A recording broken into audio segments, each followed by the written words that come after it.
எல்லோருக்கும் வணக்கம். முதல் அண்ணனுக்கு சீமான் அண்ணனுக்கு எங்கள் பாராட்டு விழா கொடுத்ததுக்கு ரொம்ப நன்றி. நான் இங்கே மதுரையில் தான் இருந்தேன் பிறந்த நாள்னு.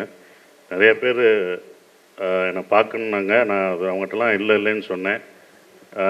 குறிப்பாக ராஜமுருகன் சார்லாம் என்கிட்ட டேட்டு கேட்டுட்டு இருந்துகிட்டு இருந்தார். வரமாட்டேன்லாம் சொன்னேன். கரெக்டாக இங்கே வந்து நீங்கள் விளம்பரம் கொடுத்தீங்க, அண்ணன் பாராட்டு விழா விளாடனே வந்து மாட்டிக்கிட்டேன். ராஜமுருகன் ஒரு டைரக்டர் வந்திருக்காரு, தங்கா சரவணன் வந்திருக்காரு, என்னோடய ப்ரொடியூசர் வந்திருக்காரு. இவங்கள தான் வந்து பார்த்தேன். ஸோ நானே வெளியே வந்து மாட்டின மாதிரி அப்படி இருந்தது. பட் ஆனால் மாட்டாதது இந்த நந்தனில் மட்டும்தான். ஏன்னா எனக்கு இதில் பாராட்டு எனக்கு ரொம்ப கிடச்சிருக்கு. அதை அனுபவித்தேன். சரவணன் கதை சொல்லும்போது நிறைய கதை கேட்டிருக்கேன். அவர் சொல்லும்போது அவர் நிறைய கமர்ஷியல்ஸ் கதையெல்லாம் வச்சுருக்காரு. அந்த மாதிரி ரவுடிசம் கதை இந்த மாதிரி நமக்கு ஏதாவது சொல்லுவார்னு தான் நினச்சோம். இப்போ ஜூனியர் ஒன்னில் கூட அருமையான ஒரு கதை எழுதிட்டுருக்காரு. ஸோ அந்த மாதிரி கமர்ஷியல் கதை வைக்கும்போது அவர் இந்த கதையை தேர்ந்தெடுக்கிறாருன்னா அவருக்கு அந்த சமுதாய பொறுப்பு இருக்குது. ஸோ அந்த பொறுப்பில் கொஞ்சமாவது கதாநாயகனாக எனக்கு இருக்கணும் அப்படின்ற ஒரு விஷயந்தான் நான் இந்த படத்தில் இந்த கேரக்டர் நடிக்கணும் அப்படின்ற ஒரு விஷயம் இருக்குது. நான் சொல்லுவேன், ஏன் கமர்ஷியல் படம் எடுக்க மாட்டேங்க, இந்த கதை நல்லா இருக்கேன், அந்த கதை நல்லா இருக்கேன்னு. ஆனால் இந்த கதையை எடுத்தே ஆகணும் அப்படின்ற ஒரு விஷயத்துக்காக தான் இந்த நந்தனை அவர் ப்ரொடியூசராக இருந்து அந்த படத்தை பண்ணியிருக்கார். இந்த படம் எப்படி போச்சு அதெல்லாம் நம்ம அப்புறம் பேசலாம். ஆனால் இந்த படம் பதிவு தான். நான் அப்போ இருந்து சொல்லியிருக்கேன், இது ஒரு பதிவாக தான் இருக்கும். மேற்கு தொடர்ச்சி மலைன்னு ஒரு படம் இருக்குது, அப்புறம் கடைசி விவசாயம் இருக்குது. எத்தனை கமர்ஷியல் படம் வந்தாலும் நான் நடித்த படங்கள் இதெல்லாம் மறந்துருக்கும். ஆனால் கடைசி விவசாயின்ற படத்தை மணிகண்டனையும் அந்த மேற்கு தொடர்ச்சி மலை டைரக்டரையும் நம்ம மறக்கவே மாட்டோம். காலமாக அந்த மாதிரி படங்கள் நிற்கும். அந்த வரிசையில் கண்டிப்பாக நந்தன் நின்றுக்கிட்டே இருந்துக்கிட்டே இருக்கும். பாலாஜி சக்திவேல் சார் சொன்னார், எங்களுக்கு அடிக்கடி ஒன்று சொல்லுவார் இந்த படத்தை பற்றி, இது வந்து வைரம் தேய்க்க தேய்க்க அதோட பளபளப்பு கூடிக்கிட்டே இருக்கும் அப்படின்னாரு. இப்போ தான் அந்த வைரத்தை முதலாக தேய்ச்சது சீமான் அண்ணன் தான். படத்தை காமிச்சு எங்களுக்கு முதல் விருது இந்த பயங்கரமாக இருக்கும் ஆறுதல் பரிசுன்றது இல்லாமல் பெரிய விருதாக இருக்கும் பார்த்தீங்களா, இந்த விருது தான் எங்களுக்கு முதல் விருதாக எங்களுக்கு இது கிடச்சிருக்கு. சீமான் அண்ணன் கையில் கிடச்சிருக்கு. இனி நாங்கள் வாங்குவோன்ற நம்பிக்கை எங்களுக்கு இருக்குது. இதுதான் போய் சேரும். இது ஒரு பதிவு. இப்போ வரும்போதே பார்த்தேன், வெங்கராஜ் சார், பாண்டே எல்லாம் விவகாரம் பிடிச்சாலாக தான் இருக்கேன் சார். விவகாரன்றது நான் பயப்படுவேன் சார் உங்களை பார்த்து, அப்படி தான். அந்த நீங்கள் வேறு விவகாரம் நினச்சிடாதீங்க. என்னடா சரவணன் பழகு, ஏன்னா முதல் எனக்கு சரவணனை அறிமுகப்படுத்துறதே எனக்கு வந்து ஆனந்த விடன் ஆஃபீஸில் அவர் தான் சரவணன். அப்போ வந்து அமீர் அண்ணன் ஒரு பிரச்சனையில் ஜூனியர் உடனில் எழுதியிருந்தார். அப்போ ஒரு பெரிய பிரச்சனையாக இருந்தது. இவர் தான் சரவணன், என்னோடய பிஆர்ஓ சொன்னார், இவர் தான் சரவணன், இவர்கிட்ட மட்டும் பேட்டி கொடுத்துடாதீங்க, மாட்டிடாதீங்க அப்படின்னு எனக்கு இது பண்ண ஆள் தான் சரவணன். அதுக்கப்புறம் தான் நாங்கள் நண்பர்களாகி இவ்வளோ தூரம் 20 வருஷம் நாங்கள் நண்பர்களாக இருக்கோம். ஸோ அவ்வளோ எல்லாருக்கும் நண்பர்களாக இருக்கார். சரவணால் முடியும் தான் இவங்களெல்லாம் சேர்க்க முடியும்.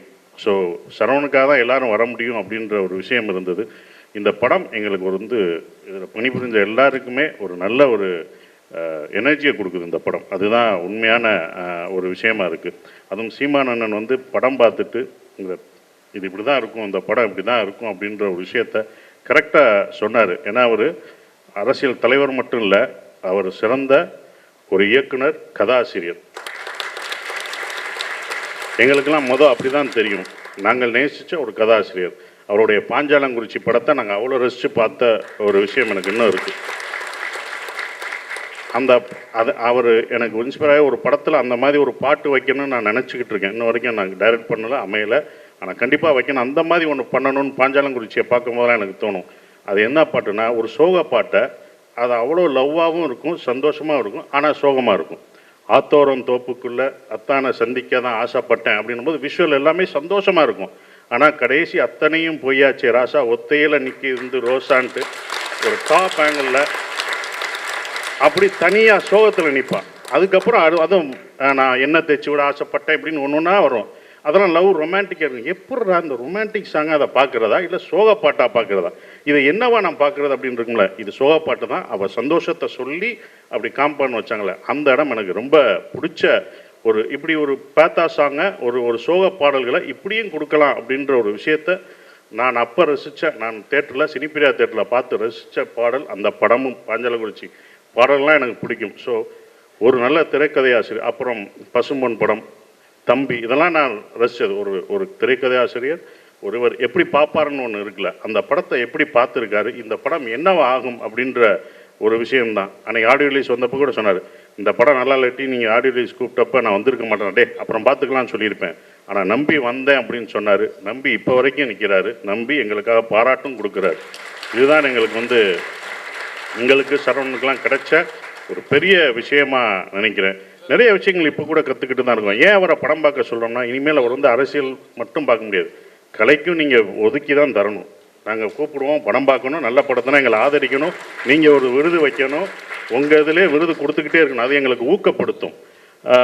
நிறைய விஷயங்கள் இருக்கும் எங்களுக்கு. இப்போ சமீபத்தில் கூட இளையராஜா பாராட்டு விழாவில் வந்து அவர் சொன்னார் மூடுபனி படத்தை. அப்படியா அப்படின்னு மூடுபனி படத்தில் அவ்வளோதான். அதுக்கப்புறம் நான் திருப்பி மறுபடியும் பார்த்தேன் பாலுமகேந்திரா படத்தில். அவர் சொன்ன ஒரே ஒரு விஷயம் தான், ராஜா சாரை பற்றி சொல்லும்போது, பிரதாப் போத்தன் அந்த படத்தில் படம் ஃபுல்லாக வில்லனாக இருப்பான். ஃபுல்லாக எல்லாராலையும் வில்லனாக்கப்பட்ட ஒருத்தன், அவனை பிடிக்கவே பிடிக்காது. கடைசி அந்த சாங், அந்த கோரஸ் ராஜா சார் பாட்டுனால, அந்த மொத்த படத்துலையும் அந்த ஒரே ஒரு வரி பாட்டுனால ஹீரோவாக்கப்படுவார். இப்போ போய் பாருங்க அப்படின்னாரு. போய் பார்க்கும்போது இப்போ வேறு மாதிரி நாங்கள் பார்க்குறோம் அந்த படத்தை. இத்தனை வருஷம் கழித்து நாங்கள் வேறு மாதிரியும் பார்க்குறோம். ஸோ அந்த சிந்தனைகள்லாம் அவர் சொல்கிற ஒரு விஷயம் அப்படின்னும் போது எங்களுக்கு ரொம்ப சந்தோஷமாக இருக்குது. இப்படிப்பட்ட ஒரு கதாசிரியர்கிட்டையும் ஒரு இயக்கத்தை வழி நடத்துகிற ஒரு அண்ணன், எங்கள் அண்ணன் அப்படின்னு சொல்கிற பெருமையாக சொல்லிக்கலாம். அவர்கிட்ட இருந்து எங்களுக்கு பாராட்டு. ஏன்னா சாதாரணமாக அவர் பாராட்ட மாட்டார். பிடிக்கலன்னா அவர் நிறைய படம் பார்த்துருக்காரு. பிடிக்கலன்னா ஓப்பனாக மெல்ல சொல்லிட்டு போயிடுவார். பகிரங்கமாக சொல்லாட்டியும் மெல்ல சொல்லிடுவார், வேணாம் இப்படி பண்ணிக்கோங்கன்னு. ஸோ இந்த விருது எங்களுக்கு மேன்மேலும் பல விருதுகளை கொடுக்கும். ரொம்ப சந்தோஷமாக இருக்குது. ராஜ்முருகன் சார்லாம் எங்கள் படத்தில் நீங்கள் இவ்வளோ பேசுவார் நான் நினைக்கவே இல்லை. ரொம்ப அமைதியாக இருந்தார். ரொம்ப படத்தை பற்றி தான் பேசுவோம். இன்றைக்கி பயங்கரமாக பேசுவோம். இவ்வளோலாம் பேசுவாரா? அப்போ இனிமேல் இவர்கிட்ட நம்ம ரொம்ப பேசக்கூடாதுன்னு மட்டும் தெரிஞ்சுக்கிட்டேன். ரொம்ப அற்புதமாக இருந்தது. எங்களை வாழ்த்திய ரங்கராஜ் பாண்டே சாருக்கும் ரொம்ப நன்றியை தெரிவிச்சுக்கிறேன். பாலாஜி சார் என்னை மிதின்னு மிதிச்சார்.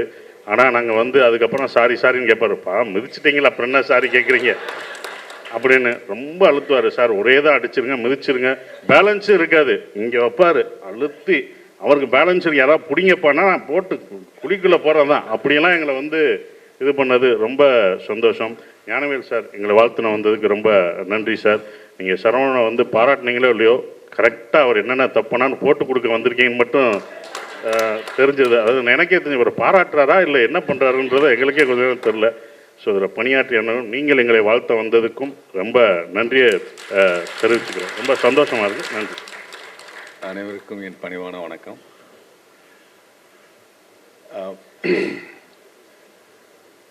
இந்த படத்துக்கு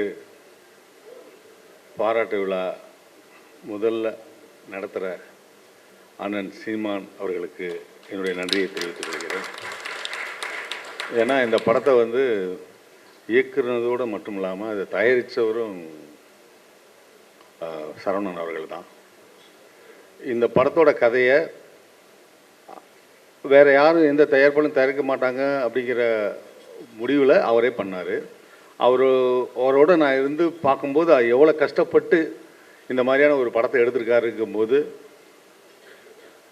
இந்த பாராட்டை அண்ணன் அவர்கள் கொடுத்ததுக்கு மீண்டும் மீண்டும் நன்றியை நான் தெரிவிச்சுக்கிறேன். நான் இதில் சிறப்பான அவருடைய பழைய இமேஜெல்லாம் விட்டுட்டு இந்த படத்தோடு ஒன்றி நடித்த சசிகுமார் சார் அவர்கள் வந்து இன்றைக்கி பிறந்தநாள். அனைவரும் இன்றைக்கி பிறந்தநாள் வாழ்த்த எல்லாம் சொல்லுவாங்க, தெரிவிச்சுக்கிறேன். அவர் நல்ல நடிகர் மட்டும் இல்லை, ரொம்ப நல்ல மனிதர். அவரோட நெருங்கி பழகி பார்க்கும்போது எனக்கு வந்து ரொம்ப அது பார்த்ததுனால எனக்கு நல்லா தெரிந்தது. இவரை வாழ்த்த வந்த ராஜமுருகன் இயக்குனர் அவர்களுக்கும், ரங்கராஜ் பாண்டே அவர்களுக்கும், மற்ற ஞானவேல் சார்லேருந்து எல்லாத்துக்கும் இவங்க குழு சார்பாக என்னுடைய நன்றியை நான் தெரிவிச்சுக்கிறேன். இதனுடைய நீங்கள் பல பேர் படம் பார்த்துட்டு பாராட்டினதாக அண்ணன்னு சொன்னார், எல்லோரும் சொன்னாங்க. உங்களுக்கும் எங்களை நன்றியை தெரிவிச்சுக்கிறோம் எல்லோரும் சார்பாக. இது இந்த மேலே என்ன பேசுகிறேன்னு தெரியல. எனக்கு வந்து அதான் வார்த்தை வந்த வாய்ப்பளித்த எல்லாத்துக்குமே என்னுடைய நன்றியை தான் நான் தெரிவிச்சுக்க முடியும். இதை என்னை அழைத்தவர்களுக்கு எல்லாத்துக்குமே இந்த பேச இந்த ஒரு அண்ணன் மேடையில் பேச அனுமதித்த எல்லாத்துக்கும் என்னுடைய நன்றியை தெரிவிச்சுக்கிட்டு நான் விடைபெறுகிறேன். நன்றி, வணக்கம். அனைவருக்கும் இனிய மாலை வணக்கம். இதுதான் எனக்கு முதல் மேடை. நான் ஒரு 15 படம் எடுத்திருக்கேன். நான் ஆசைப்பட்டு இன்னைக்கு வரைக்கும் மனநிறைவோடு எடுத்த ஒரே படம் பொற்காலம் தான். ஆமாம், அதுக்கப்புறம் எல்லாம் கொடுத்த ஃபைனான்சியரோட ஆசைக்கும் ஹீரோவோட ஆசைக்கும் அப்படியே நெளிஞ்சு ஒரு 15 படம் பண்ணியிருக்கேன். கேப்டன் வச்சு கூட 2 படம் பண்ணியிருக்கேன். இதில் வந்து முக்கியமாக சொல்லணுன்னா தம்பி சரவணன் எனக்கு 20 வருஷமாக தெரியும். அவங்க இதுக்கு முன்னாடி ஒரு பத்திரிக்கையில் இருந்தாங்க. அவங்க பார்க்காத கேட்காத கதையெல்லாம் கிடையாது. ஒரு உதாரணத்துக்கு சொல்லணும்னா, ரவுடி வீரமணியை வந்து உலகத்துக்கு அறிமுகப்படுத்தினது அவர் தான். என்ன அட்டப்படத்தில் போட்டாங்க, அன்றைக்கே அவனுக்கு ஆரம்பிச்சிருச்சு. எதுக்கு சொல்கிறேன்னா, அந்த மாதிரி இன்றைக்கி ஒரு கமர்ஷியல் படம் எடுக்கணும்னா ஒரு ரவுடி ஒரு அன்வான்ட் எலிமெண்ட்டை வச்சு அவனை சுற்றி ஒரு 4 விஷயங்களை ஈஸியாக பண்ணிட்டு போயிடலாம் அவர். அது மாதிரி நிறைய அரசியல்வாதிகளை சந்தித்தவர், எல்லாத்தையும் சந்திச்சிருக்காரு. இருந்தாலும் தான் வளர்ந்த பூமியில் நடந்துக்கிட்டு இருக்க ஒரு நிகழ்வை அவர் மனசை பாதித்ததை தைரியமாக செஞ்சுருக்காருன்னா மனசார பாராட்டுறேன்.